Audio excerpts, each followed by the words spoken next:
Yo guys, Dim here. I'm going to be showing you exactly how I replace the wires inside of this battery mount with a thicker gauge wire and a larger connector, as well as how I replace the keyway on this battery so that I can lock it in place again.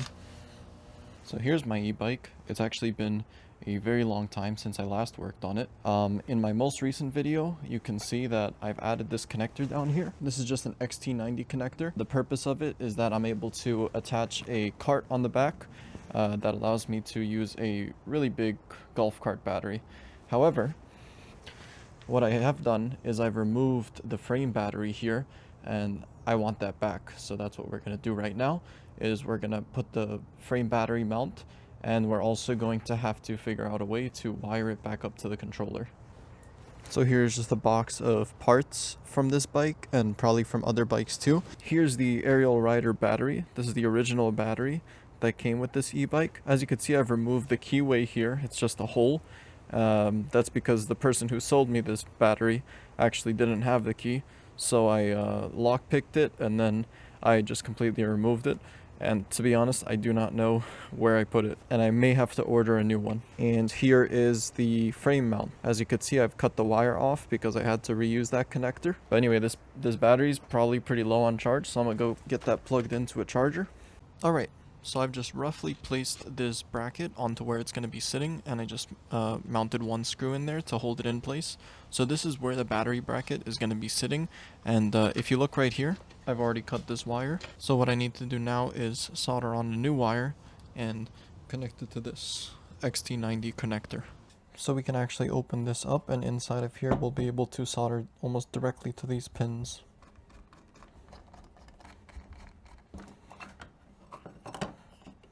As you can see, we now have direct access to these pins on the back, and we can remove the existing wire and solder on our new wire. And as you can see, this is pretty thin, so it's actually really good that we're upgrading the wire. I'm just trying to pull the tape off. I guess it's heat shrink tubing. Huge solder blob on there. It's kind of interesting that they chose to solder to both pins here, because I'm pretty sure only this one and this top one are the ones that can actually deliver power from the battery.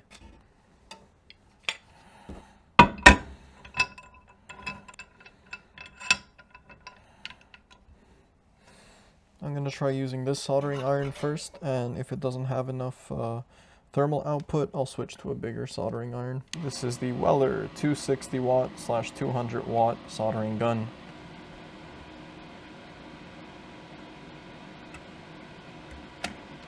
That works pretty well. Cool. So now we got both sides off. You of course have to strip back this heavier gauge wire. And I'm going to use one of these helping hands to tin this wire.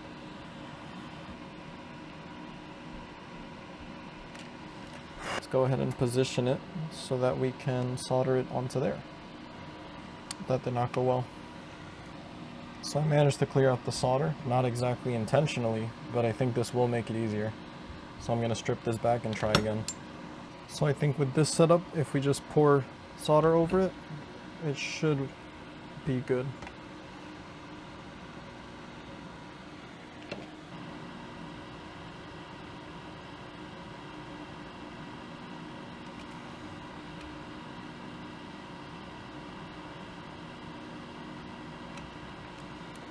Yep, so that's definitely the way to go for soldering this.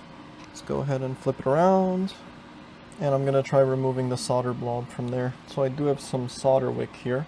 It's not very thick, unfortunately, but it should work okay, just to get rid of this solder. Cool, so we got the solder blob out, and we just insert that wire in between.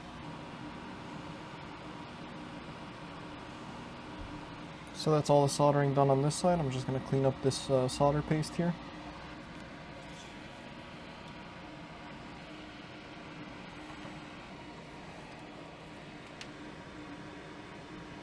Great. So that's one side done, and on the other side, we're going to be putting this XT90 connector.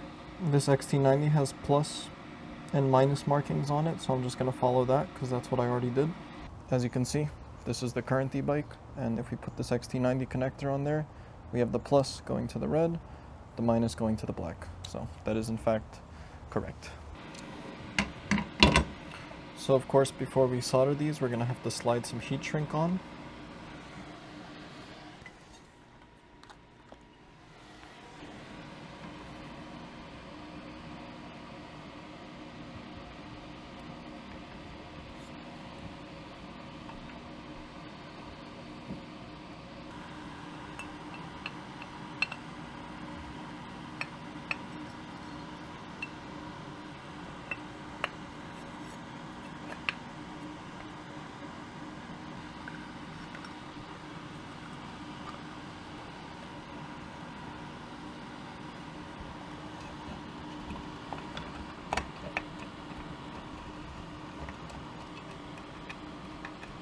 Okay, so that's hopefully all done.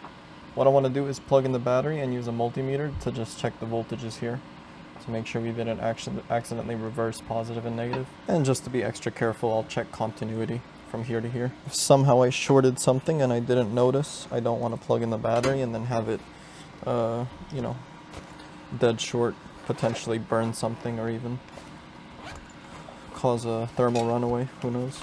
Meter in continuity mode, so that when these two tips touch, we get a beep. Alright, so right here we have negative. Okay, negative doesn't bridge to any of these three terminals, it only touches these first two. And then we have positive.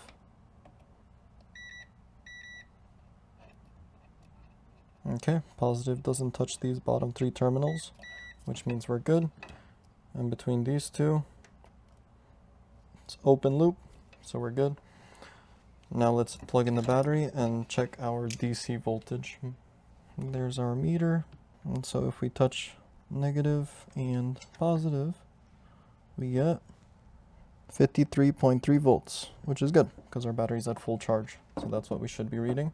And it's not negative, which means our polarity is not reversed and everything is well. If we were to flip the probes and put negative on positive, positive on negative, we would see negative 53 volts. So let's go throw this bracket onto the bike now. So on this tube, you can actually see the previous impression marks. So I'm just gonna line that up. And as always with Downtube screws, do not go too tight. Honestly, you're better off going very light. Really, you do not want to go tight with these. Okay, so that's there. And let's go ahead and plug this into this connector. There we go. And finally, we should be able to just put the battery on. Ah, check that out. Our headlights came on. So I actually have some custom controls on here inside of this control box, which lets me have turn signals and stuff. But anyway, as you could see, our key ignition is getting voltage here. It's incorrect due to my own mistake, but when I turn the ignition, voltage drops a tiny bit, but the bike is now powered on, even though it doesn't indicate it in any way. However, if we twist the throttle, we do in fact get some spinning. So our bike is now ready to ride. The thing that I mentioned before about this battery popping out is that since we don't have a lock here that's gonna push into that bracket, when you place the battery on here, it can actually jump out of the bike with enough, if you hit the ground hard enough, it will cause the battery to jump out and actually just fall out, which is not good. It can damage your battery. So I need to figure out a solution for that. As a temporary fix, you can just tape this battery around the frame. Alright, so here's the battery. I just took it off my bike and I got this lock and key set from Amazon. Hopefully it's the right size. I'm gonna be installing it to see if it is.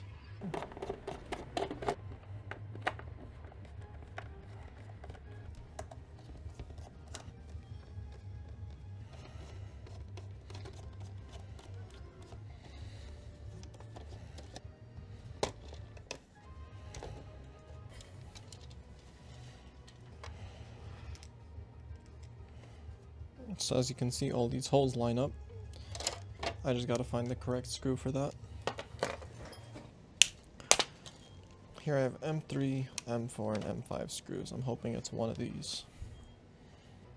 Okay, seems to be M5, which is good because I have a bunch of M5 screws. And I think that this length here, this is a M5 by 10 screw, is going to be perfect. So let's see if that works.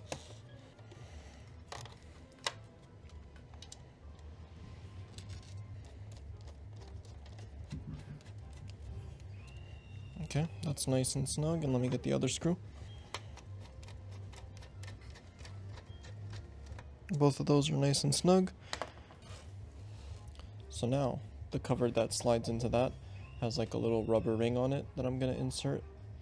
And let's see if I can get that to play well with this lock. It's almost there, but I have to get this under the cover here. So I think I need to unscrew this a bit first. I'm going to unscrew both sides. Let's see if we can finagle this a little to get it in there.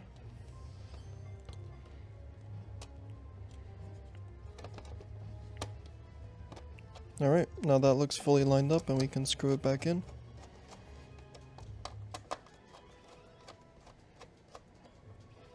Okay, that looks pretty good. Let's just button the whole thing back up now.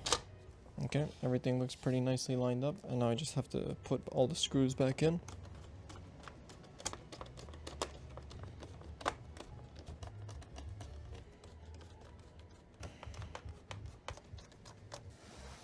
And so with all that in place, we should be able to lock it and unlock it. So that's pretty much it for the video, guys. Just to recap, what we did is we replaced the wires on the battery holder down here with thicker gauge wires and a different connector, and we also changed the lock on this battery because I previously didn't have the key to it. It was sold to me like that. I promise it wasn't stolen. And now I can lock and unlock my battery. So yeah, that's pretty much it for the video. I hope you guys enjoyed, and I'll see you in the next one. Peace.